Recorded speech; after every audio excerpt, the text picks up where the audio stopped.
Welcome to the Apple Daily News. This podcast is created by Generative AI. Today is June 24th, 2024, and we've got a lot to cover. From environmental controversies to software updates and legal battles, we've got the latest on everything Apple. Links to all stories can be found in the episode notes. First up, let's dive into a serious environmental issue involving Apple. Back in 2015, Apple began semiconductor fabrication activities at a facility called Aria in Santa Clara, California. This facility was situated near residential areas, parks, schools, and even a children's playground. Unfortunately, Apple vented toxic solvent vapors and gases into the outdoor air, potentially affecting nearby residents. Over the years, Apple was cited for various environmental and safety code violations. One resident, Jovic, experienced severe health issues such as fainting spells, chest pain, and skin rashes, which doctors attributed to chemical exposure. Jovic discovered elevated levels of volatile organic compounds in her indoor air, correlating with her symptoms. She filed multiple complaints, and investigations revealed that Apple had released significant amounts of hazardous substances into the air and water. Jovic's legal actions accused Apple of creating a private nuisance and engaging in ultra-hazardous activities. The US EPA conducted investigations, and Jovic shared her findings on social media, highlighting the potential harm caused by Apple's activities. Moving on to software, there's been some frustration with the Apple Weather iOS app. An article discusses the author's annoyance with the 10-day forecast section, which presents temperature ranges in 3 different ways. The lack of alignment in the data presentation, especially regarding the positioning of low temperatures and the colored temperature bars, is particularly bothersome. The author attempted calculations to determine the correct placement of the temperature bars, but found discrepancies. Adjusting the text size on the phone can affect the alignment, but it doesn't fully address the app's decision-making process for displaying the data. In other news, Apple has acknowledged that 8 GB of RAM is insufficient for its base model Apple Silicon Macs, especially with the introduction of Xcode 16's predictive code completion feature. This feature, which requires at least 16 GB of unified memory, offers code completion suggestions before manual input. It is limited to Apple Silicon Macs with 16 GB of memory, highlighting the inadequacy of 8 GB RAM in newer Macs.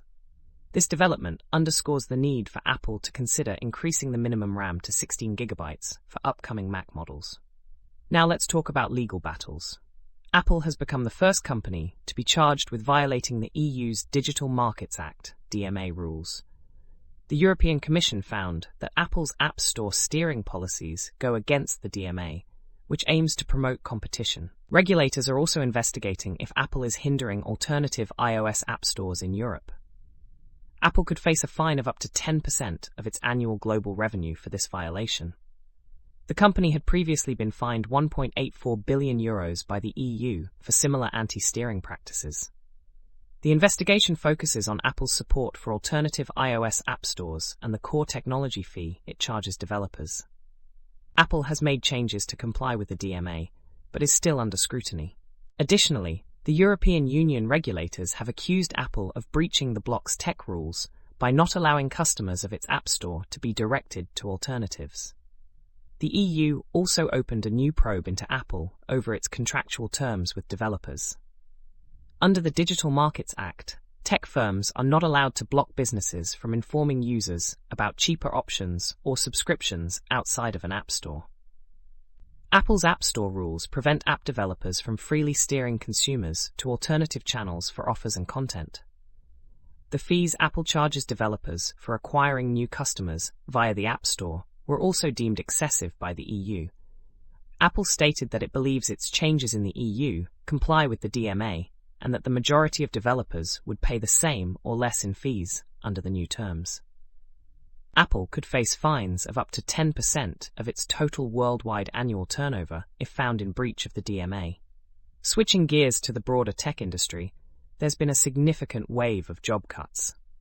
Over 98,000 employees have been laid off from more than 330 companies globally in the first half of 2024. Companies like Apple, Google, Microsoft, and Meta are among those implementing these job cuts. In May alone, 39 companies laid off a total of 9,742 employees due to economic uncertainties affecting the tech sector's workforce. Google, Microsoft, Amazon, Meta, and other tech giants have made significant layoffs in various divisions, affecting thousands of employees. In India, companies like Paytm, eBay, Flipkart, Swiggy, Ola, and Byju's have also resorted to layoffs to realign their priorities. Overall, the tech layoffs have impacted a wide range of companies and employees globally, reflecting the ongoing challenges faced by the tech industry. Lastly, Nvidia briefly became the most valuable publicly traded US company, surpassing Apple and Microsoft, with a market cap exceeding $3 trillion. Despite this, Nvidia is not widely recognized as a top brand like its tech peers. The company's rapid growth is driven by demand for its artificial intelligence chips, primarily from large corporate buyers. Nvidia's revenue growth has exceeded 200% in recent quarters, and it is expected to nearly double its revenue in fiscal 2025. While Nvidia's brand recognition is lower compared to other iconic brands, its value is increasing, especially among enterprise buyers.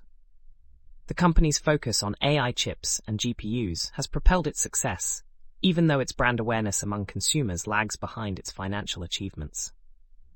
That's all for today's episode of the Apple Daily News. Thanks for tuning in. Be sure to check the episode notes for links to all the stories we've covered. We'll be back tomorrow with more updates and insights on everything Apple. Stay informed and stay connected.